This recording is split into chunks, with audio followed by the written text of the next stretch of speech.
Kalau kita mau pakai contoh yang sederhana, saudara, misalnya kita menikah, kan kita sudah berdoa, aku menerima engkau sebagai istri yang sah dan memberikan cincin ini sebagai tanda. Mengasihi engkau di waktu sehat ataupun sakit, susah ataupun senang, segala macam kita omong itu mengerikan.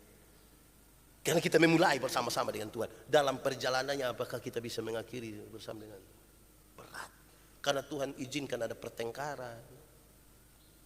Tuhan mulai izinkan istri punya keaslian, suami pun keaslian, itu muncul, kita aduh.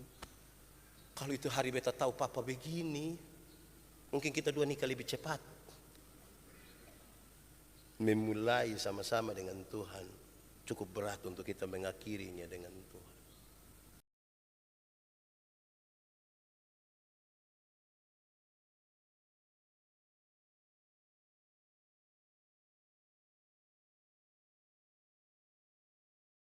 Bapak Ibu Saudara-saudara, kita akan berdoa untuk pemberitaan firman Tuhan. Mari kita berteduh diri, kita berdoa. Ya Tuhan Allah, kami akan membaca dan merenungkan firman-Mu. Kami mohon kepadamu supaya seperti tanah, biarlah kami tanah yang subur. Biarlah kami tanah yang baik, yang akan menerima bibit dari pemberitaan firman ini dan akan bertumbuh berbuah dalam hidup kami. Memberkati seluruh jemaat dan semua orang yang mengikuti ibadah ini. Memberkati hamba-Mu yang berdosa ini yang Kau percayakan menjadi saluran berkat bagi jemaat-Mu hari ini. Jauhkanlah semua penggoda pencobaan, biar di dalam damai-Mu kami belajar firman Tuhan. Terpujilah nama-Mu, di dalam nama Yesus Kristus, firman yang hidup itu kami berdoa. Amin. Bapak Ibu Saudara-saudara, tema kita hari ini adalah melibatkan Tuhan dalam perencanaan. Pembacaannya terambil dari surat Yakobus pasal 4 ayat 13 sampai ayat yang ke-17. Yakobus pasal 4 ayat 13 sampai ayat yang ke-17. Untuk itu saya jemput jemaat Tuhan berdiri. Jangan melupakan Tuhan dalam perencanaan. Jadi sekarang, hai kamu yang berkata, hari ini atau besok kami berangkat ke kota Anu dan di sana kami akan tinggal setahun dan berdagang serta mendapat untung. Sedang kamu tidak tahu apa yang akan terjadi besok. Apakah arti hidupmu? Hidupmu itu sama seperti uap yang sebentar saja kelihatan lalu lenyap. Sebenarnya kamu harus berkata, jika Tuhan menghendakinya, kami akan hidup dan berbuat ini dan itu. Tetapi sekarang kamu memegahkan diri dalam congkakmu, dan semua kemegahan yang demikian adalah salah. Jadi, jika seorang tahu bagaimana ia harus berbuat baik, tetapi ia tidak melakukannya, ia berdosa. Demikian firman Tuhan. Berbahagia setiap orang yang mendengar firman, memelihara dan melakukan dalam hidup setiap hari. Mari silakan duduk semuanya. Bapak Ibu Saudara-saudara, Shalom. Baik, setelah ibadah hari ini ada yang sudah punya rencana misalnya makan kos sebentar. Bisa kami juga diundang. Saya membayangkan saudara-saudara bahwa kita semua punya rencana. Rencana itu banyak dan itu baik sekali. Tetapi belajar dari tahun-tahun sebelumnya, saudara-saudara, ternyata apa yang kita rencanakan belum tentu semuanya berjalan seperti apa yang kita mau. Bahkan mungkin kalau kita jujur, dari 10 rencana, mungkin lebih banyak itu yang tidak pas yang kita punya mau di akhirnya. Banyak yang melenceng malah. Bapak Ibu Saudara-saudara, memang hal itu serius. Direncanakan sesuatu itu baik. Saudara-saudara, ada satu orang diterima kerja di satu perusahaan, dia senang sekali. Terus dalam diskusi terakhir dengan pimpinan perusahaan soal tunjangan, pimpinan perusahaan bilang begini, Pak, minta maaf, untuk proteksi kesehatan itu hanya kami berikan bagi Pak saja, keluarga tidak.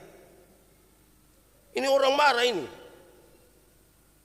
Lah kenapa begitu, hanya untuk saya? Memang itu dari perusahaan hanya bisa untuk Pak, tidak untuk istri, anak-anak, itu tidak. Pak masa begitu? Perusahaan dulu tempat saya kerja itu dia proteksi semua. Saya, istri, anak-anak, bahkan kakek nenek semua diproteksi kesehatan. Bahkan kami disiapkan untuk berlibur semua. Terus pimpinan perusahaan ini bilang begini, lalu kenapa Bapak keluar dari itu perusahaan yang baik itu? Terus dia bilang, ya mau bilang apa Pak, sudah bangkrut itu perusahaan. Apa maksudnya? Memang kalau tidak direncanakan dengan baik ya bangkrut. Semua butuh direncanakan. Baik saudara-saudara, lalu kita membaca bagian ini saudara-saudara, yang sebenarnya secara jelas ingin menegaskan beberapa hal untuk kita renungkan bersama. Bahwa merencanakan sesuatu tidak boleh hanya melihat kepada kapasitas. Tidak boleh. Ini orang punya kapasitas. Dia sarjana ekonomi, hitung-hitungan ekonominya bagus. Ini punya pengalaman usaha yang bagus. Dia sudah mantap, punya kapasitas untuk itu. Tapi teks ini ingin menyoroti, merencanakan sesuatu tidak hanya dipusatkan pada kapasitas. Tidak bisa. Mestinya orang berpikir sesuatu yang lain, yaitu ada tangan yang tidak kelihatan, ada Tuhan yang turut bekerja, yang bisa mendatangkan apapun bagi umat percaya. Sehingga kalau hanya ditujukan kepada kapasitas manusia, pembacaan tadi bilang begini, manusia hanya seperti uap. Sebentar dia ada, besok dia tidak ada. Saudara-saudara, ada 1-2 orang ketika merencanakan sesuatu dengan sangat baik, karena kepala keluarga itu orang yang memang punya pengalaman yang bagus, dia buat segala sesuatu bagus sekali. Perjalanan baru menuju tengah tahun, ternyata kepala keluarga itu meninggal. Ibu dan anak-anak menangis. Dan salah satu yang paling menyedihkan adalah mereka mengatakan, ini barang kita sudah kerjakan sekian lama tapi Papa sudah tidak ada, lalu bagaimana untuk selanjutnya? Manusia hanya seperti uap. Sebentar saja ada dan kemudian dia tidak akan ada lagi. Jadi jangan hanya menggantungkan harap kepada kapasitas seseorang atau pada kapasitas sebuah lembaga. Ini perencanaan orang-orang beriman. Itu pertama. Kedua, teks ini ingin mengatakan bahwa manusia mereka-rekakan sesuatu, merencanakan sesuatu, tapi toh pada akhirnya Tuhan menentukan. Manusia mereka-reka jalannya, tapi pada akhirnya Tuhan menentukan. Amin kok? Saudara pasti harus bilang amin. Kenapa? Saya lihat saudara ini yang bapak-bapak ini dulu masih muda, dia pun pacar ada 2 atau 3 ini. Saudara sudah rencana untuk mau menikah dengan yang inilah, dengan itu. Ternyata kan sekarang dengan ini kan. Kita mereka-rekakan sesuatu. Pada akhirnya Tuhan menentukan, baru kita bilang, betul. Memang Tuhan paling tahu kenapa saya nikah dengan ini, bukan dengan yang itu. Sebab kalau ternyata kita nikah dengan itu, kita tidak tidur. Dia suara itu lebih dari petasan tadi malam. Jadi Tuhan suatur. Kita mereka-rekakan jalan. Tuhan menentukan. Banyak sekali kita pun reka-reka. Macam saya. Saya kan cita-citakan jadi, saya sempat cita-cita jadi pilot. Kenapa saudara ragu dengan saya jadi pilot? Jadi memangnya saya tidak bisa jadi pilot kok. Tapi Tuhan menentukan lain. Saya jadi pendeta. Mau jadi pilot bagaimana? Saya sekolah SMA waktu itu masih baiklah. Dari SD sampai SMA kelas 1 ranking 1. Turun-turun sedikit ranking 2 lah begitu. Tapi mulai SMA kelas 2 ranking 36. Dari 40 siswa, saudara bisa bayangkan. Saya tanya Tuhan kenapa begini? Baru saya tahu Tuhan menimbulkan rasa untuk saya mau jadi pendeta. Gitu. Saudara bayangkan kalau A1 ranking 34, lalu pergi belajar 2 kali 3 pangkat 6 bagi 7 kali 9, mati sudah kita. Pesawat tidak jadi jalan. Dari pilot saya cita-cita baru lagi, jadi polisi. Tidak jadi juga. Ternyata manusia ini mereka-rekakan jalannya. Dari polisi saya berubah lagi, saya mau jadi guru. Tidak jadi juga. Saudara pernah punya cita-cita kok? Ada kan yang tua-tua di sini kan duduk dan cucu-cucu dia bilang sebenarnya dulu Ba'i jadi tentara. Tapi tidak jadi. Kita hanya bercita-cita.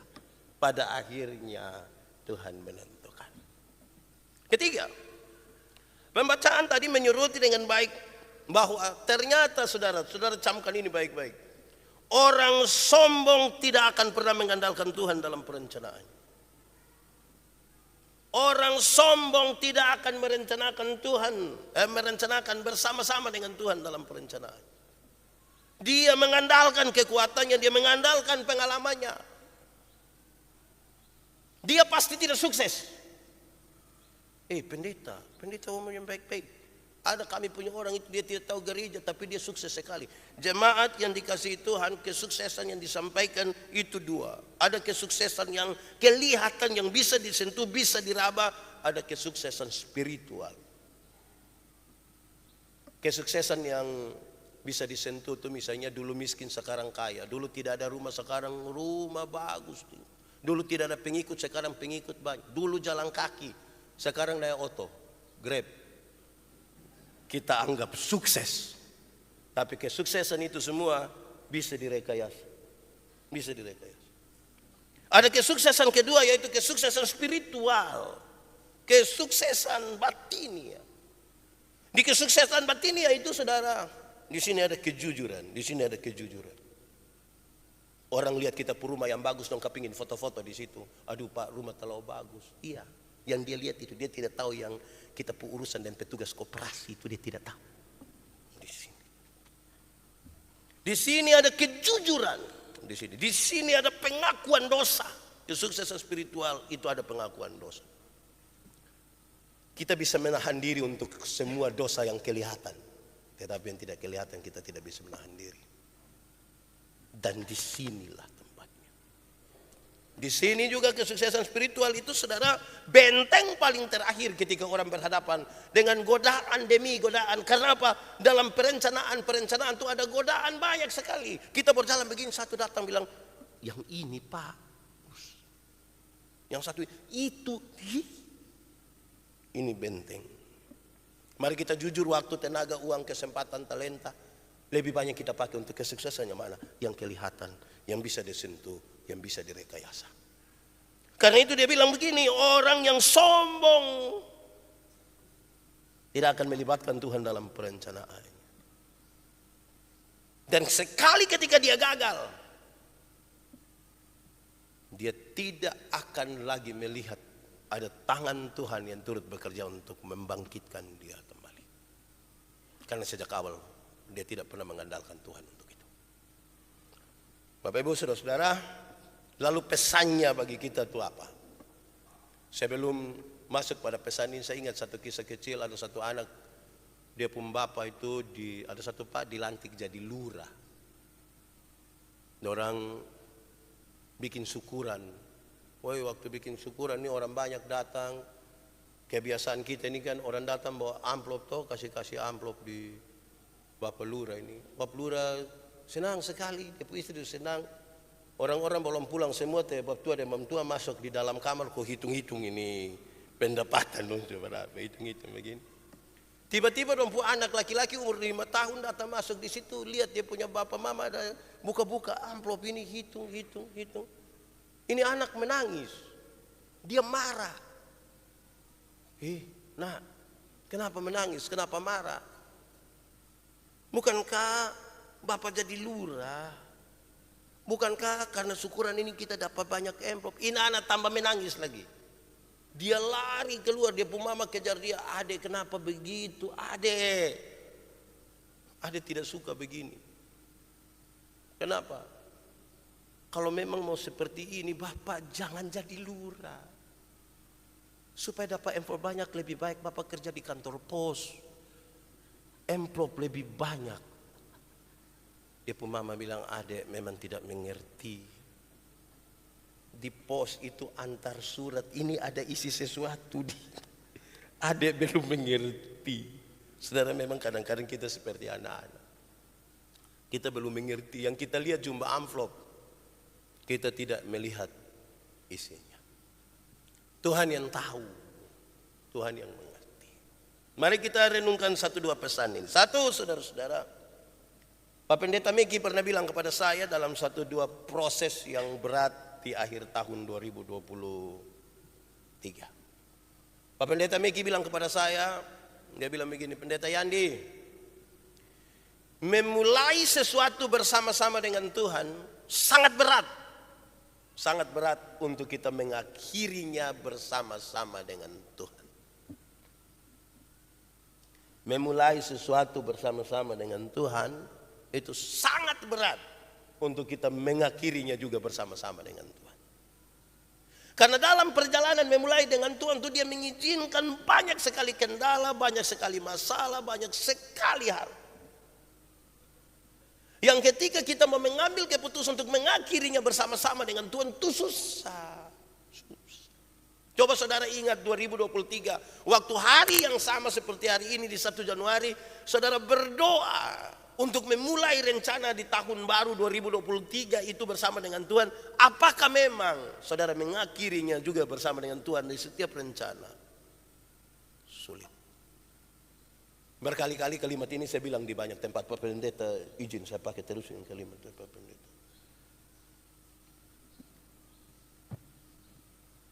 Kita memulai dengan Tuhan. Hari ini mungkin ada yang berkomitmen memulai sesuatu dengan Tuhan. Tapi berat untuk kita mengakhirinya juga bersama dengan Tuhan.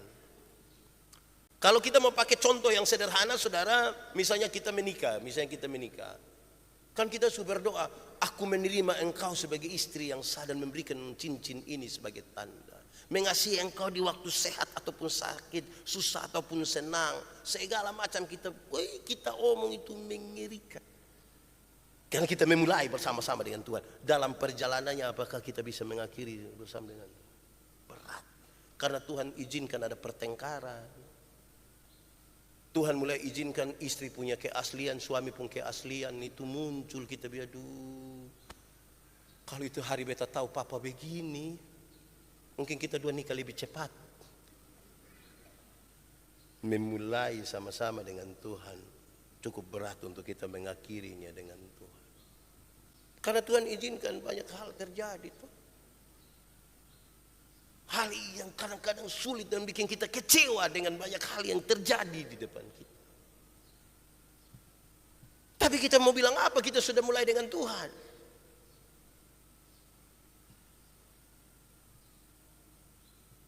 Kedua, saudara, kenapa harus melibatkan Tuhan dalam rencana kita? Karena Tuhan punya rencana bagi saya dan saudara. Bahkan sebelum saudara merencanakan sesuatu tentang hidupmu, pekerjaanmu, semua tentang hidupmu, Tuhan sudah punya rencana bagi kita. Dan rencana Tuhan itu indah. Indah rencanamu Tuhan. Kenapa saudara hanya diam-diam? Kenapa saudara hanya merenungkan sebuah suara yang bagus sekali ini? Coba kita menyanyi sama-sama. Kayak itu indah rencanamu Tuhan di dalam hidupku. Tuhan jauh-jauh hari sudah punya rencana bagi kita.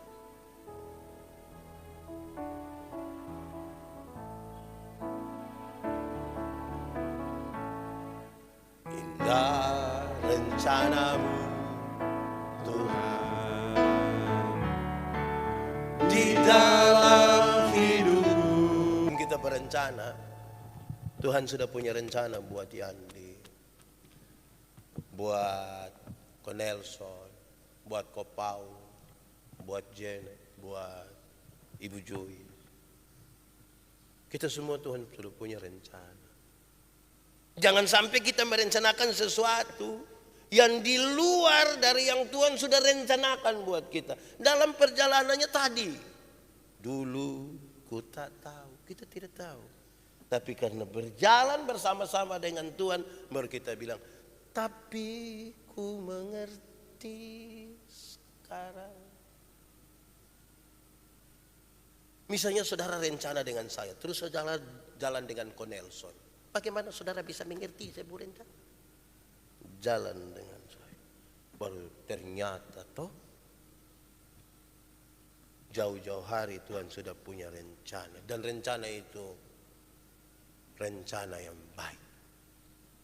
Ketiga, renungkanlah saudara-saudara bahwa kalau mau berencana sesuatu yang melibatkan Tuhan, rencanakanlah dan doakanlah. Rencana itu mesti rencana yang baik dan doakanlah. Dalam kaitan dengan poin yang kedua tadi, karena itu doa adalah sebuah keputusan untuk kita masuk ke dalam rencana yang sudah Tuhan kerjakan jauh-jauh hari sebelum kita merencanakan. Doa adalah keputusan untuk kita masuk ke dalam sesuatu yang Tuhan sudah rencanakan jauh hari. Banyak kali kita berdoa, kita kira habis doa baru Tuhan bekerja. Tidak. Tuhan sudah bekerja lebih mendahului. Waktu saya berdoa, saya ambil keputusan masuk ke dalam rencana yang sudah Tuhan kerjakan jauh hari. Sehingga kadang-kadang yang kita doakan itu jawaban Tuhan berbeda dengan yang kita mau. Rencana itu haruslah rencana yang baik. Rencanakanlah sesuatu yang baik dan berdoalah. Jangan saudara rencana pulang bakar mertua punya rumah, terus saudara doakan Tuhan tolong siap bensin. Jangan begitulah. Rencana baik. Rencanalah yang baik. Dan libatkanlah Tuhan. Saudara-saudara, kita bisa saja berencana. Kita bisa berencana.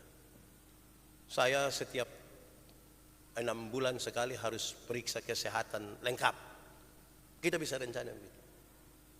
Dalam perjalanannya, loh belum periksa kita susah. Tuhan kenapa begini? Saya percaya satu kalimat dalam Alkitab. Ketahuilah, aku menyertai kamu senantiasa sampai kepada akhir zaman. Tuhan yang berjalan bersama-sama dengan kita bukan Tuhan yang ingkar janji, yang dalam perjalanan dia berhenti, dia menarik dirinya, meninggalkan kita baru dia datang. Tidak pernah, dia menyertai kita senantiasa sampai pada kesudahan zaman.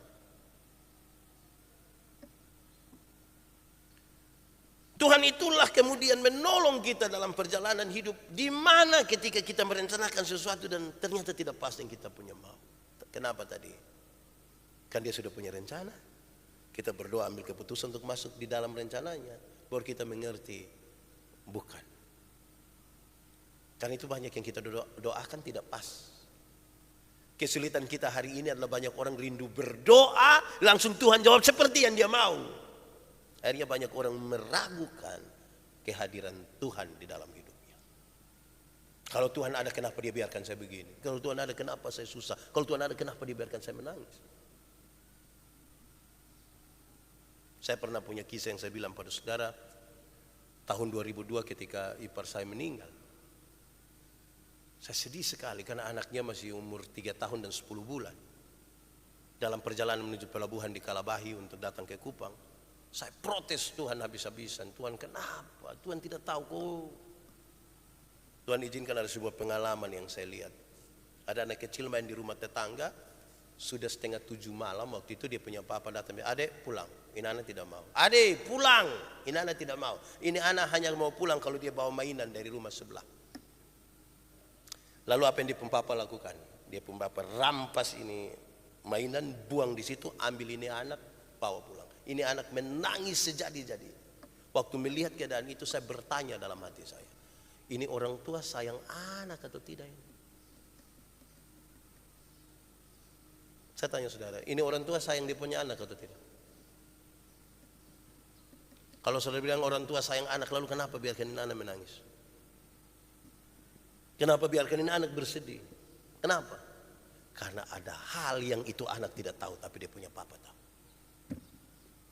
Anak-anak ini kan hanya rindu bermain. Dia tidak tahu hal lain selain bermain. Dia punya papa tahu lebih dari itu. Ada hal yang kita tidak tahu, tapi Tuhan Allah tahu. Itu yang kadang-kadang dia biarkan air mata kita jatuh. Karena kita merindukan sesuatu yang sesaat. Dan tidak seperti apa yang dia mau untuk waktu yang panjang. Keempat. Saudara-saudara ingat. Buat apa-apa itu rencana. Bikin sesuatu itu rencana. Rencana dan melibatkan Tuhan.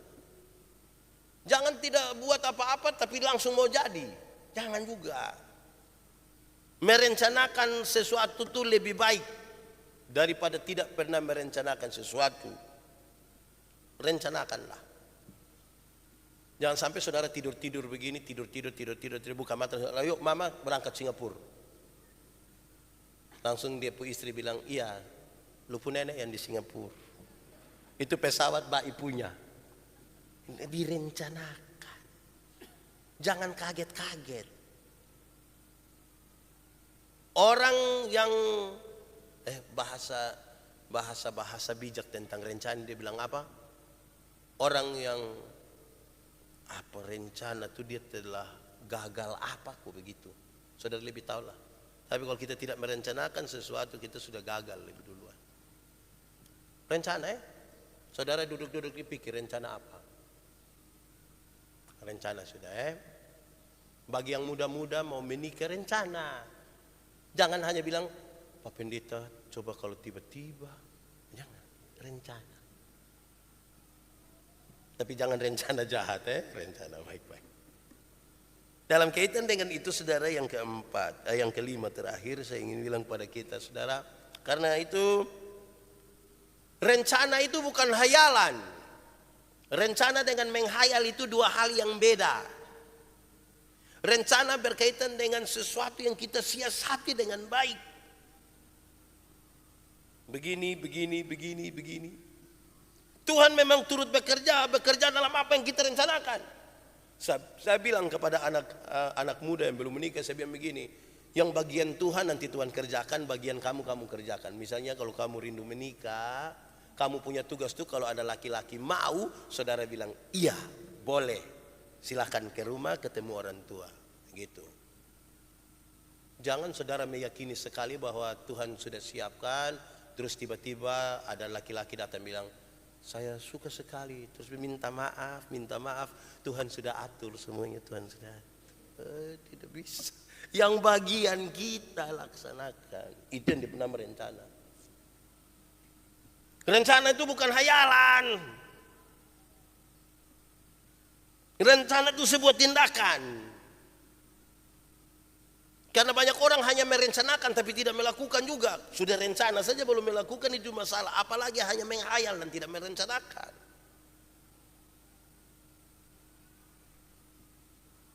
Kalau Tuhan berkenan, maka aku akan melakukan yang ini, yang itu.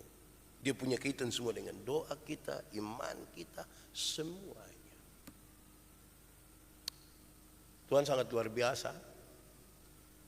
Karena dia tidak jadikan kita seperti robot yang seluruhnya dia kendalikan.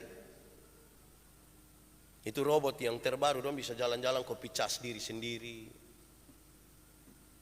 Tuhan mau kita turut di dalam sebuah rencananya. Kita diberikan dinamika. Membuat kita belajar beriman, belajar untuk menambahkan wawasan kita, pengembangan diri kita, semua diizinkan kepada kita. Supaya kemudian kita mengakui ternyata Tuhan terlalu luar biasa atas kita. Tuhan memberkati kita. Amin. Mari kita tunduk kepala. Kak Edwin lagu yang pertama tadi. Setelah naks pembimbing kita nyanyikan. Mari kita tunduk kepala semua. Kalau kamu dengar suaranya jangan keraskan hatimu.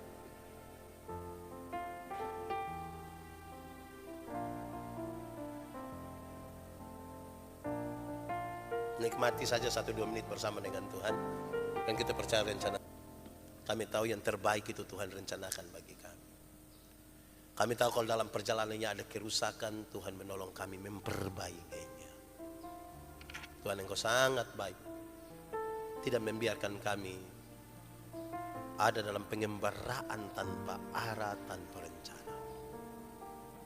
Tuhan mau bersama-sama dengan kami. Izinkan kami ada dalam rencana-Mu.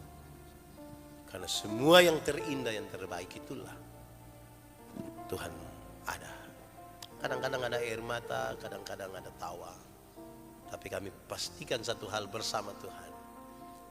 Ada sukacita dan ada yang terbaik bagi kami. Dalam nama Yesus kami berdoa. Amin.